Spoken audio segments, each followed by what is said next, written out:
Saludos cordiales, mis queridos hermanos, hermanas, Dios los bendiga. En esta ocasión vamos a continuar con la sesión número 9 sobre el tema la contextualización del Evangelio. Se preguntarán, pues, ¿de qué se trata eso, no? Sobre la contextualización del Evangelio. Probablemente puede sonar, ¿no? Que tenemos que adaptar el Evangelio, pues, a las tradiciones, costumbres. eh, Así que vamos a ver este tema tan importante, ¿no? Sobre la contextualización del Evangelio. Muy bien. Entonces, iniciamos con nuestra sesión número 9. Seguimos con el módulo 2, unidad 2, entendiendo el mensaje de Dios. Así que el tema es la contextualización del Evangelio. Entendiendo entonces el mensaje de Dios. Muy bien. Entonces, podemos considerar aquí que la contextualización en realidad no es una opción para debatir en la iglesia si tenemos que adaptar el evangelio a la sociedad, la costumbre, las tradiciones. En realidad, la contextualización es una necesidad básica a la hora de comunicar el evangelio. La iglesia, ¿no? Que desea, que quiere llegar, que quiere cumplir el mandato de Cristo, de predicar el evangelio y de hacer discípulos, tendrá que aprender, pues, a contextualizar el mensaje del evangelio. La contextualización es esencial, ¿ah? Para comunicar de manera efectiva el evangelio. El hecho mismo de la encarnación del Hijo de Dios, diríamos que es el ejemplo más claro de cómo se puede entender o cómo se traduce el texto en un determinado contexto histórico y social. Cristo, el Verbo de Dios, se encarna en un judío, se identifica a una cultura, a una sociedad determinada, y dentro de un marco histórico, aunque su vida, sus hechos trasciendan más allá de la cultura, pero vivió en un contexto dado, en su forma de vida, también en sus enseñanzas. Cristo, diríamos nosotros, es el modelo perfecto de la contextualización. Esto se puede ver claramente expuesto entonces en las enseñanzas de los apóstoles. Y sobre todo en el libro de Hechos tenemos algunos ejemplos de la contextualización del mensaje del Evangelio. Esta contextualización del mensaje del Evangelio no compromete en nada la esencia del Evangelio. No compromete en nada. Así que consideraremos, ¿no? De cómo el mensaje llega a las personas, ¿no es cierto? Entonces, tenemos aquí como una forma de contextualizar el Evangelio, por ejemplo, el mensaje para un grupo de personas llamados religiosos. Decimos un mensaje para gente religiosa, hay un mensaje para la gente muy pagana o pagana, y hay un mensaje para la gente intelectual. Y así, eso lo miramos aquí en el libro de Hechos. Bien, entonces, empezamos con el primero. El Evangelio es un mensaje también para la gente religiosa. Cuando leemos Hechos capítulo 13, versículos 16 a 41, nos daremos cuenta, ¿no? Así como el día de Pentecostés, el apóstol Pedro predicó un mensaje contextualizado hacia los judíos, porque aplica, pues, ¿no? Cita profecías del Antiguo Testamento, conocidos por ellos, menciona personaje histórico, conocido, amado por los judíos, y llega a una conclusión. Cuando llega a la conclusión, dice, ustedes lo crucificaron a los judíos, y dice que el pueblo se confundió de corazón y dijeron a Pedro, a los otros apóstoles, varones hermanos, ¿qué haremos? una reacción, ¿no? Ante un mensaje contundente, ¿no? Que el apóstol Pedro dio el día de Pentecostés. Ahora, en este caso, cuando hablamos de un mensaje para gente religiosa, entonces el ejemplo que tenemos, pues, el mensaje fue predicado para un mundo judío, ¿no? Entonces, ¿cuál es el trasfondo del mensaje? El trasfondo del mensaje es la preparación del Antiguo Testamento. El primer punto aquí es la historia de Israel. En Hechos 13, 16, 25, presenta pues una recapitulación de la historia de Israel desde los patriarcas a la monarquía. Pablo pone todo el énfasis en la iniciativa de la gracia de Dios para con su pueblo. Así que vamos a leer esta historia de Hechos capítulo 13. Ya vamos a ver, vamos a leer este pasaje. En la versión, vamos a ver, Reina Valera, Hechos capítulo 13, versículos 16 hasta el 25. Dice aquí, y esto es del apóstol Pablo, pues, ¿no? Entonces Pablo, levantándose, hecha señal de silencio con la mano, dijo: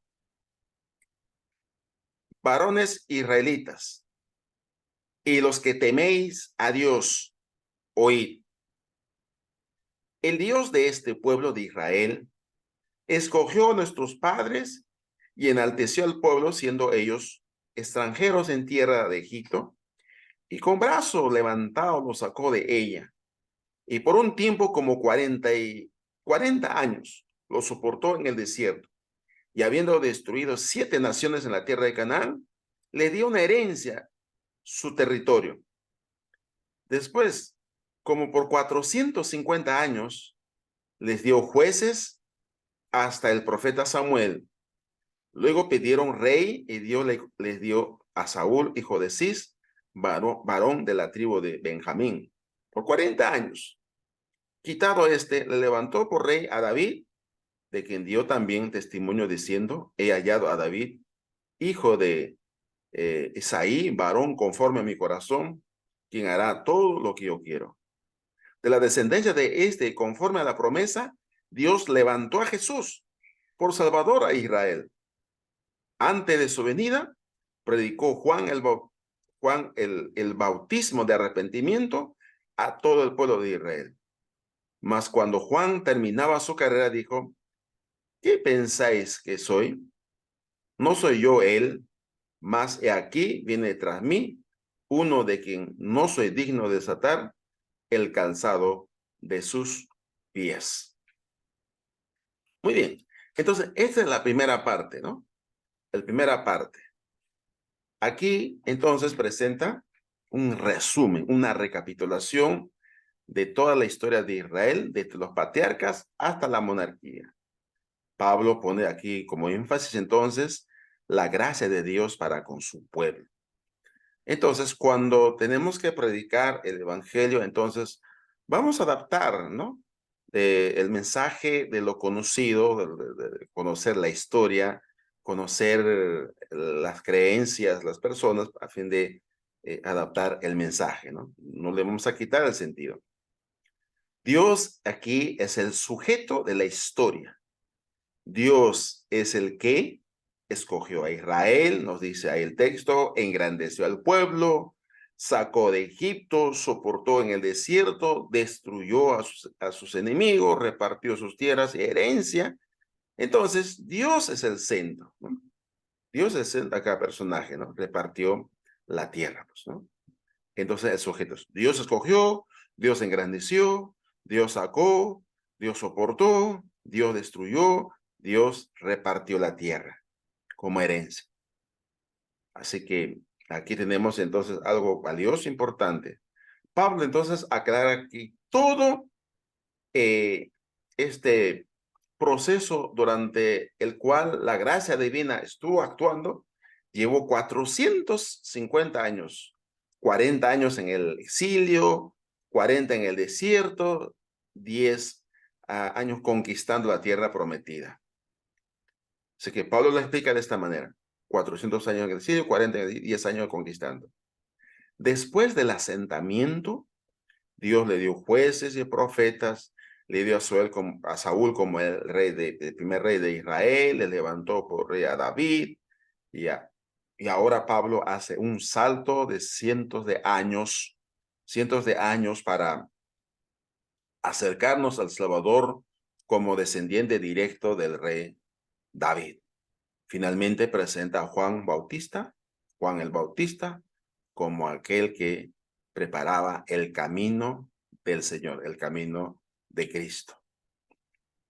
Muy bien. Y a partir luego de Hechos 13, 36 y 37, en estos, o incluso desde el versículo 26 podemos dar lectura aquí, ¿no? El centro del mensaje, la muerte y resurrección. Ahora, vamos a leer desde el versículo 26 al 36 entonces. Varones hermanos, hijos del linaje de Abraham, los que entre vosotros teméis a Dios, a vosotros es enviada la palabra de la salvación. Porque los habitantes de Jerusalén y sus gobernantes, no conociendo a Jesús ni la palabra de los profetas que se leen todos los días de reposo, las cumplieron al condenarle. Y sin hallar en él causa digna de muerte, pidieron a Pilato que se la matase, y habiendo cumplido todas las cosas que de él estaban escritas, quitándola del madero, lo pusieron en el sepulcro. Mas Dios le levantó de los muertos, y él se apareció durante muchos días a los que habían subido juntamente con él de Galilea a Jerusalén, los cuales ahora son sus testigos ante el pueblo.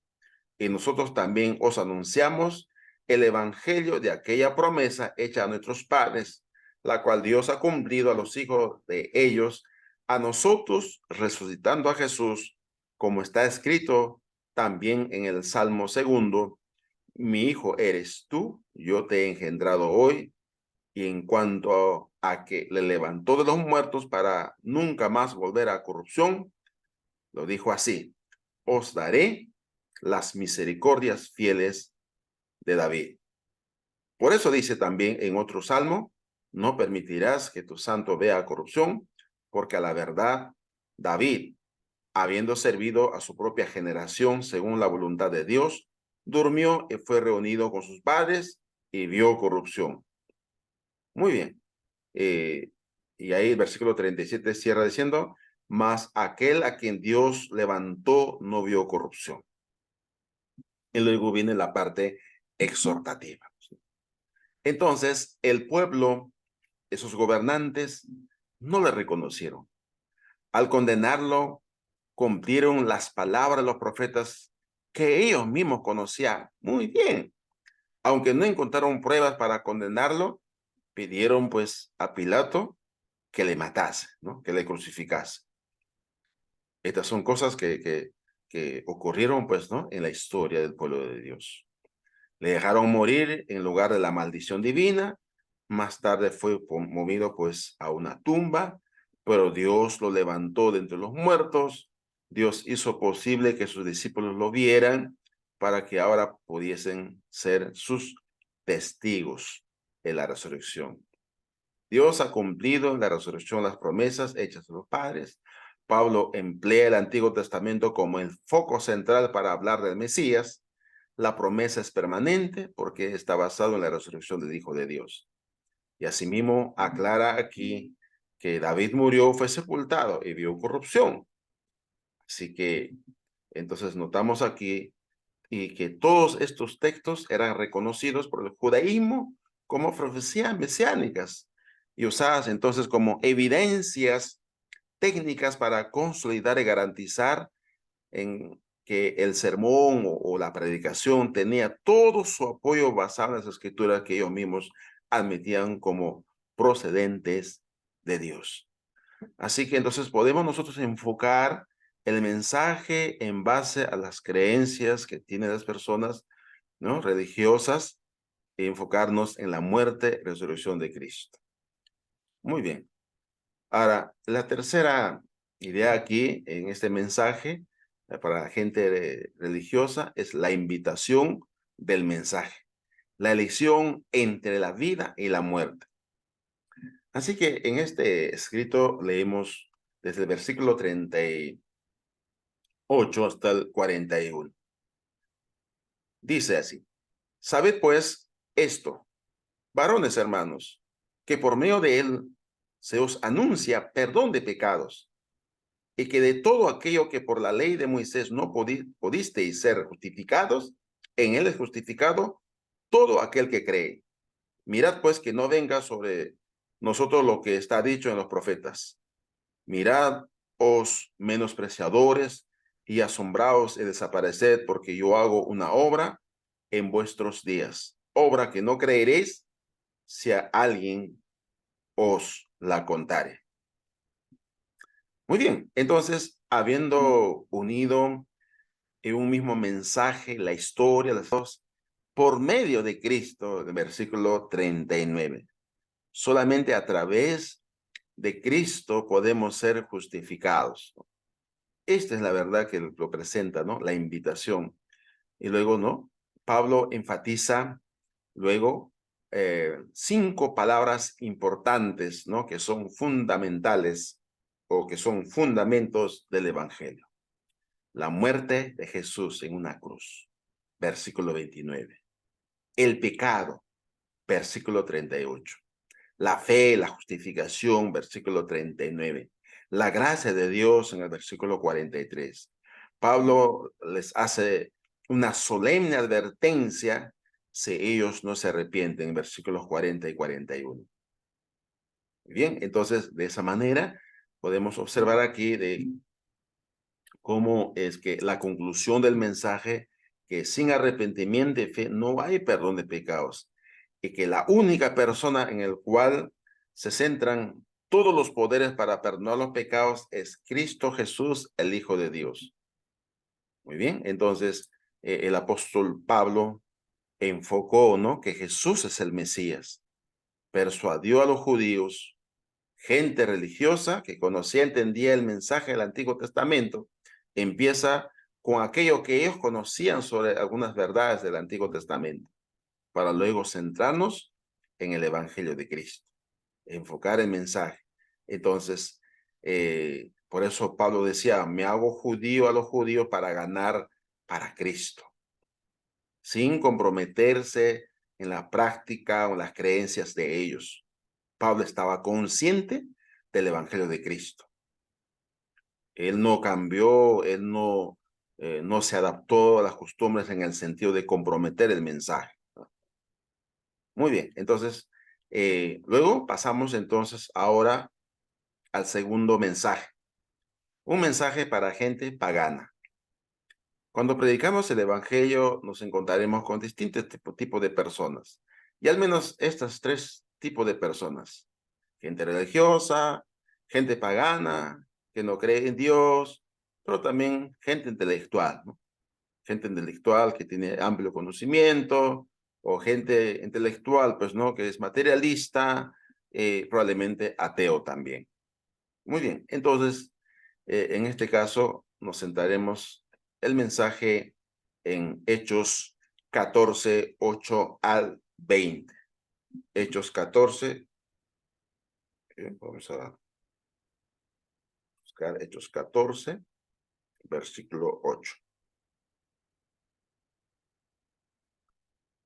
Pablo nuevamente eh, predica el Evangelio.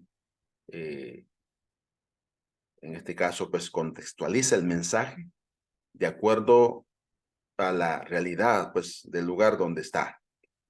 Es decir, a gente pagana, pues, ¿no? A la gente pagana no podía decirle, pues, ¿no?, sobre la historia de Israel, porque ellos no lo experimentaron, pues, ¿no? Dice entonces, Hechos 14, 8 en adelante, cierto hombre de Listra estaba sentado, imposibilitado a los pies, cojo de nacimiento, que jamás había andado. Este oyó hablar a Pablo, el cual fijando en él sus ojos, viendo que tenía fe para ser sanado, dijo a gran voz, levántate derecho sobre tus pies. Y él saltó y anduvo. Entonces la gente, visto lo que Pablo había hecho, alzó la voz, diciendo en lengua lecaónica, dioses bajo la semejanza de hombres han descendido a nosotros. Y a Bernabé llamaban Júpiter y a Pablo Mercurio, porque este era el que llevaba la palabra, y el sacerdote de Júpiter, cuyo templo estaba frente a la ciudad, trajo toros y guirnaldas delante de las puertas y juntamente con la muchedumbre quería ofrecer sacrificios. Cuando, eh, dice el texto aquí, cuando lo oyeron los apóstoles Bernabé y Pablo, rasgaron sus ropas y se lanzaron entre la multitud, dando voces y diciendo, varones, ¿por qué hacéis esto? Nosotros también somos hombres semejantes a vosotros, que os anunciamos de estas vanidades, os convirtáis al Dios vivo, que hizo el cielo y la tierra, el mar y todo lo que en ellos hay. En las edades pasadas él ha dejado a todas las gentes andar en sus propios caminos, si bien no se dejó a sí mismo sin testimonio, haciendo bien, dándonos lluvia del cielo y tiempos fructíferos, llenando de sustento y de alegría nuestros corazones y diciendo estas cosas difícilmente lograron impedir que la multitud ofreciese sacrificios. Entonces vinieron unos judíos de Antioquía, el Iconio, que persuadieron a la multitud y habiendo apedreado a Pablo, le arrastraron fuera de la ciudad pensando que estaba muerto, pero rodeándole los discípulos, se levantó y entró en la ciudad y al día siguiente salió con Bernabé para Derbe. Muy bien. Naturalmente, pues no todo es aquí una situación favorable. A veces son situaciones adversas, ¿no? Cuando nosotros predicamos el evangelio. Muy bien. Entonces, en este punto consideramos algunos puntos importantes cuando predicamos, pues, a gente pagana, ¿no? A gente que no es religiosa, pero que practica, pues, ¿no? Ciertas creencias, ciertos ritos, o adora a dioses paganos, cree en muchos mitos o creencias, ¿no? Folclóricas, ¿no? En nuestra realidad latinoamericana, pues hay mucha gente que cree, pues, ¿no? En apos, dioses, así que tendremos que aprender, ¿no? A transmitir, pues, el mensaje del evangelio a ellos, pues, ¿no? Entonces, es admirable aquí la flexibilidad evangelística que el apóstol demuestra al llevar el evangelio a culturas tan dispares, ¿no? Cuando nos referimos a gente pagana, estamos hablando de gente que no tiene ninguna afiliación religiosa, pero que practica alguna forma de creencia.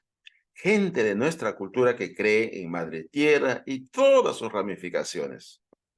Entonces, creen, por ejemplo, en el dios Sol, en la serpiente, en los árboles, en los cerros, que son dioses.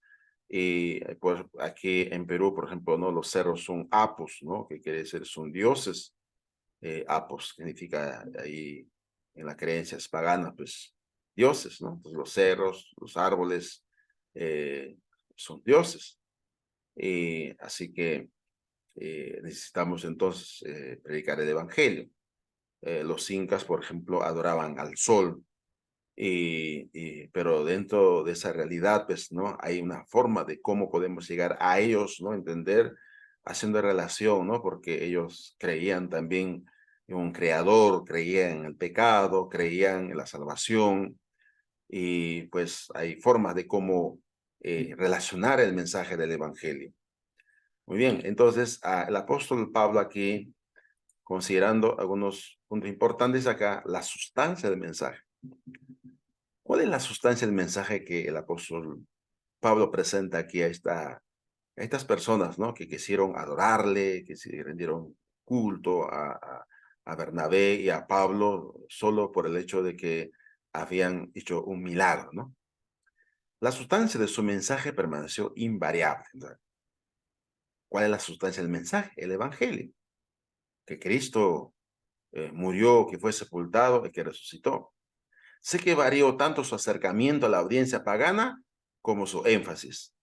El mensaje es la buena noticia de Jesucristo. como lo dice el versículo 26, ¿no? Y el mensaje de la gracia de Dios. Pablo le rogó que volviesen, ¿no? Que se volviesen de la vanidad, de la adoración idólatra al Dios vivo y verdadero.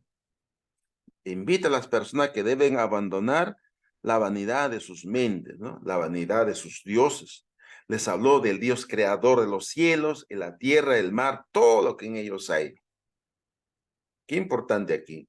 Entonces, en este pasaje, o en este mensaje, el apóstol Pablo pues no cita ningún versículo del Antiguo Testamento porque esta gente pagana desconocía el Antiguo Testamento, desconocía la Biblia. Aunque le dice, aunque Dios permitió que las naciones siguieran sus propios caminos, durante un tiempo nunca dejó de dar testimonio de sí mismo. Dios siempre se ha manifestado y los hombres entienden eso, ¿no? Y por lo tanto, como Pablo decía también en Romanos 2, 14 y 15, nadie tiene excusa porque Dios, ¿no? Y aún la conciencia humana hace evidente, ¿no? De la existencia de Dios. Y luego dice, pues, ¿no? De que en el versículo 17, por ejemplo, indica que si bien no se dejó a sí mismo sin testimonio, haciendo bien, dándonos lluvia del cielo o tiempos fructíferos, llenando de sustento de alegría como nuestros corazones. O sea, todo lo que ocurre, la lluvia, la bendición que viene, la tierra produce pues el alimento, el sustento, así que eso trae alegría a los corazones, es por gracia y la bondad de Dios. Y por eso enfatiza que Dios es que da las lluvias, el sustento. Y aún las alegrías de las personas lo da Dios. Qué importante eso, pero no está citando ningún versículo del Antiguo Testamento como lo hizo con los judíos. ¿Cuál es la respuesta al mensaje? Las palabras del mensaje asombraron a la audiencia hasta el punto en que intentaron ofrecerle sacrificios. Dentro de una cultura como la occidental, secular y multirracial, podríamos crear puentes de contacto a través de un interés humanista genuino en la búsqueda universal que el ser humano tiene de trascendencia. La gran necesidad que todos tenemos, ¿no? De ser amados, de compañía, de pertenecer a una familia, a una comunidad libre, sana, equilibrada, por ejemplo, la búsqueda de la libertad o el deseo de encontrar sentido a la vida, el valor de la vida. Podríamos llegar a las personas porque justamente el Evangelio es lo que ofrece esto, ¿no? Da sentido a la vida, pues, ¿no? Muy bien, entonces, esta es la respuesta al mensaje de Dios. Muy bien, entonces pasamos al tercer mensaje para gente intelectual. En Hechos 17, 22 al 31, tenemos otra vez nuevamente el mensaje del apóstol Pablo a una audiencia muy intelectual, ¿no? En la ciudad de Atenas.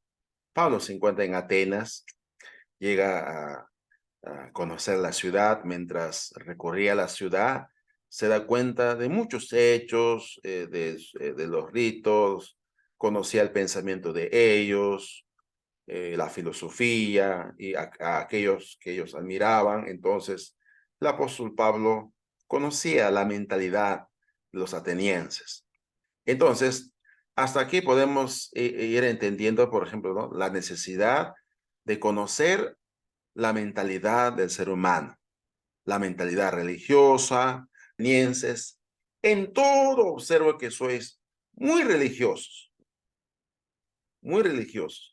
pero no necesariamente hablando en el sentido de la religiosidad judía, porque pasando y mirando vuestros santuarios, hallé también un altar en el cual estaba esta inscripción: al Dios no conocido, al que vosotros adoráis, pues sin conocerle, es a quien yo os anuncio.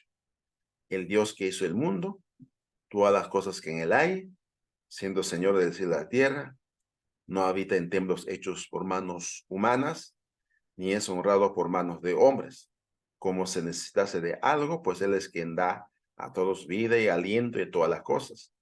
Que de una sangre ha hecho todo el linaje de los hombres para que habitasen sobre toda la tierra. Sobre toda la tierra, y les ha prefijado el orden de los tiempos en los límites de su habitación, para que busquen a Dios sin alguna manera, palpando puedan hallarle, aunque ciertamente no está lejos de cada uno de nosotros, porque en Él vivimos y nos movemos y somos, y como algunos de vuestros propios poetas también han dicho, porque linaje suyo somos. Siendo pues linaje de Dios, no debemos pensar que la divinidad sea semejante a oro o plata o piedra o escultura de arte y de imaginación de hombres. Pero Dios también, habiendo pasado por alto los tiempos de esta ignorancia, ahora manda a todos los hombres en todo lugar que se arrepientan, por cuanto ha establecido un día en el cual juzgará al mundo con justicia, por aquel varón a quien designó, dando fe a todos con haberle levantado de los muertos.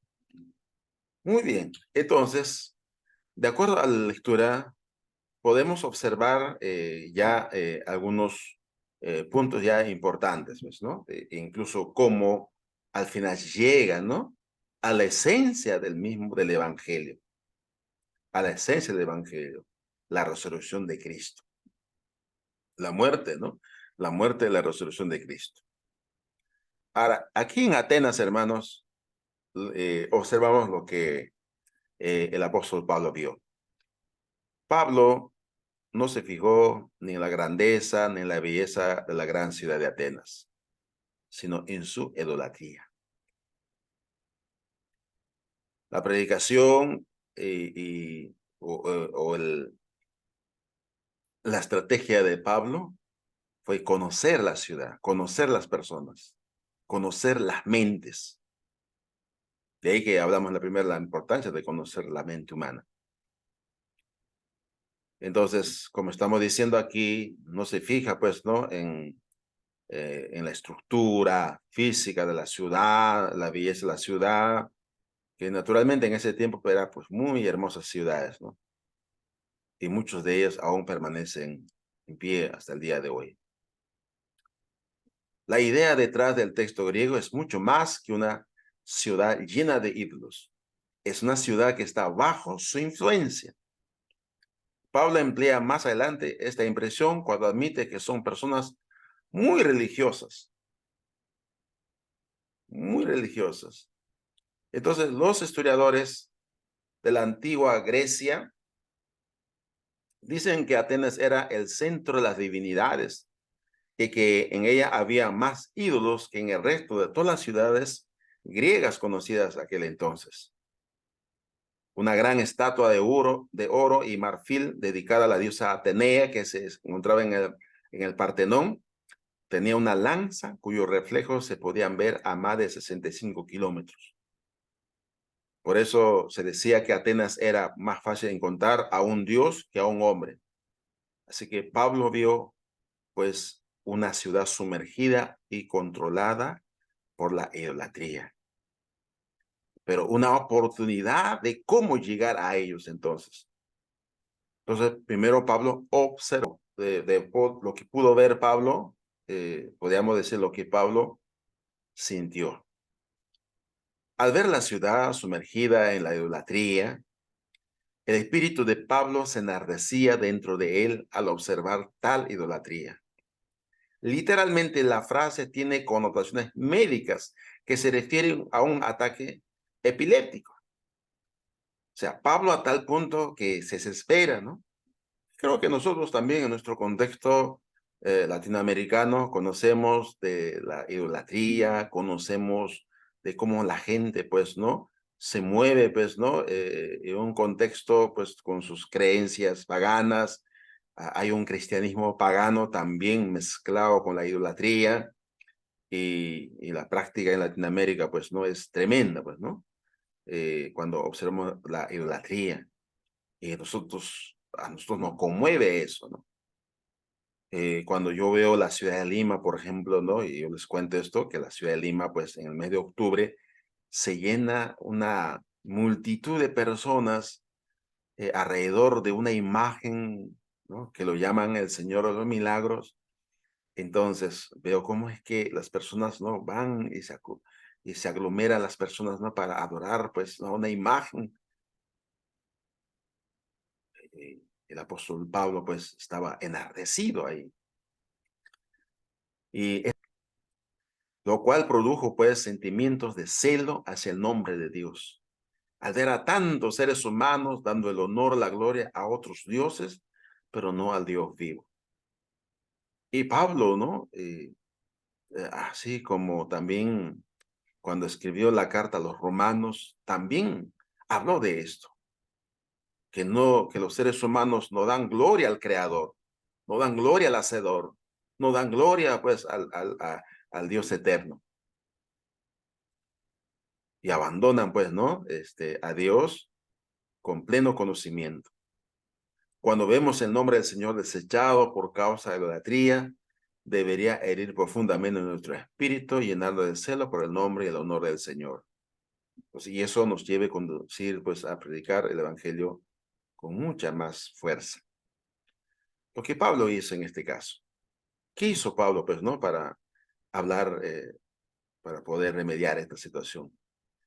La reacción del apóstol Pablo no solo fue negativa, horror y repulsión, pero también fue positiva, testimonio, proclamando las buenas noticias acerca del Señor Jesús. Intentó entonces, a través de la predicación o proclamación del Evangelio, que se volviesen de los dioses muertos al Dios vivo, al Dios vivo. En este pasaje encontramos tres grupos de personas con las cuales compartió el Evangelio. Tres grupos de personas. Siguiendo su habitual costumbre, el apóstol Pablo visitó la sinagoga, ¿ya?, y razonó con la comunidad judía y con los gentiles, temeroso de Dios acerca del Señor. Así observamos en el versículo 17. En el versículo 17. ¿Sí? Hechos 17. Sale el versículo 17.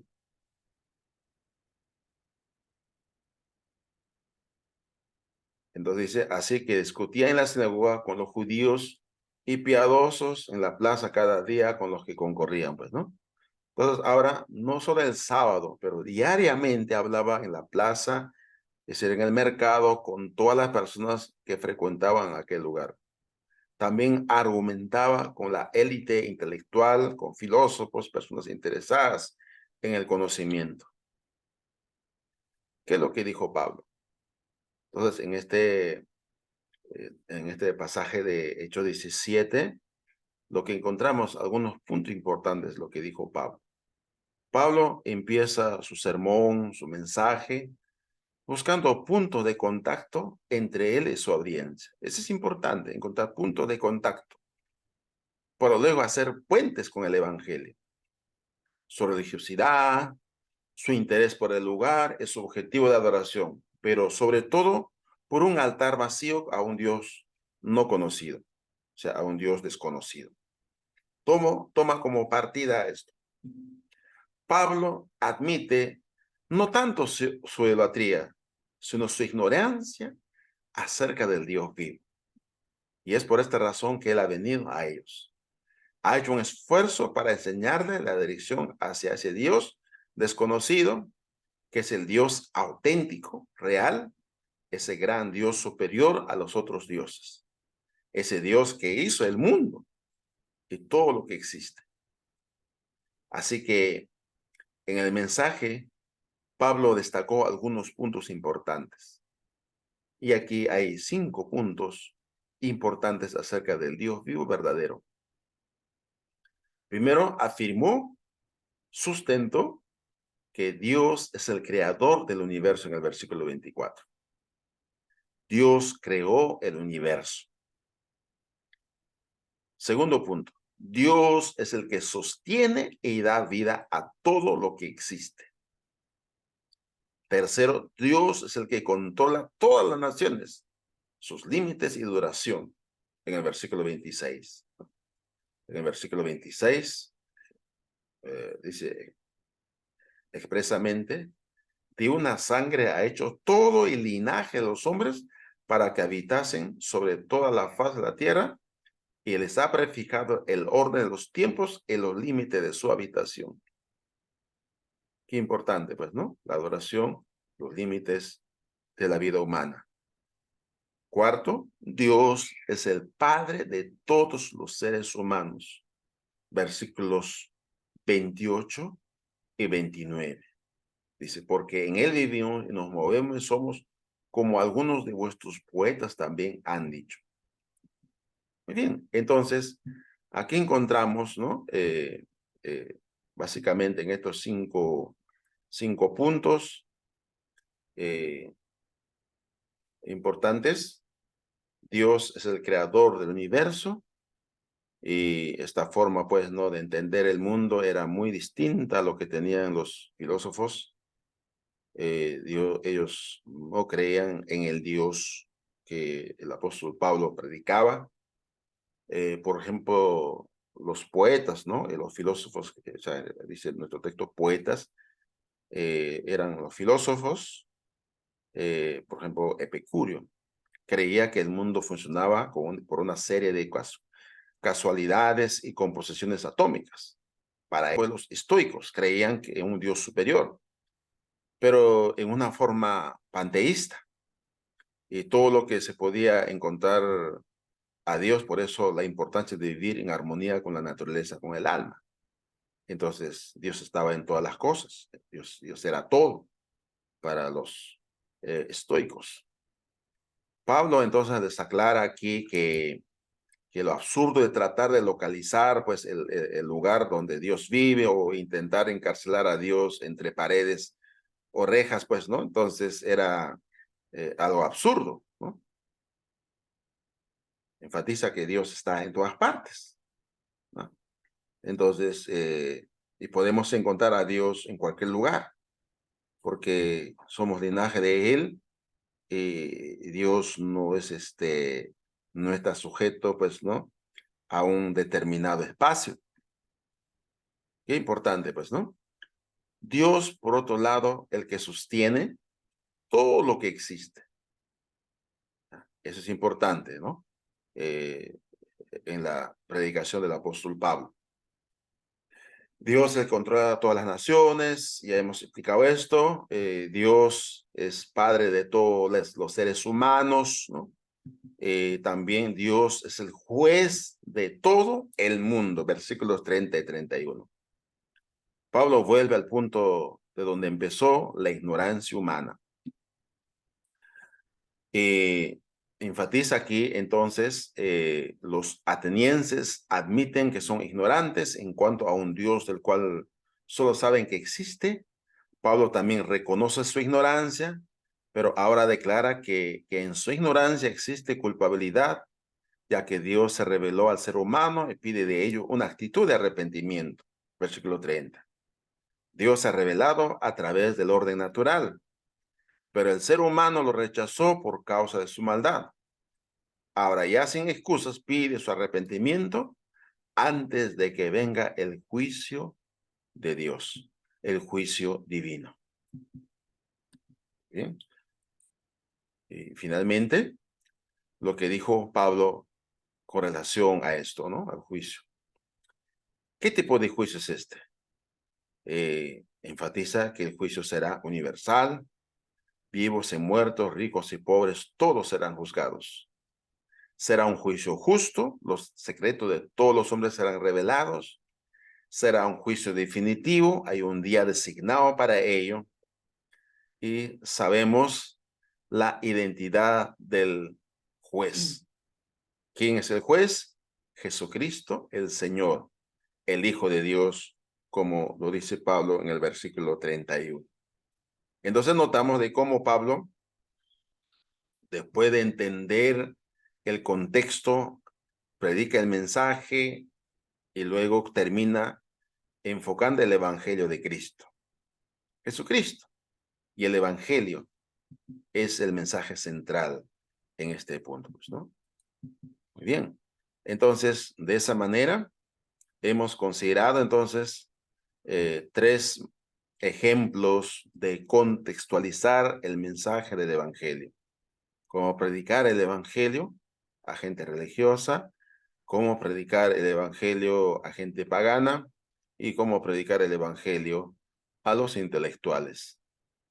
Muy bien, mis queridos hermanos, entonces de esa manera hemos terminado estas 3 lecciones importantes en la unidad número 2, entendiendo el mensaje de Dios. Que Dios los siga bendiciendo y gracias por atender este estudio. Bendiciones.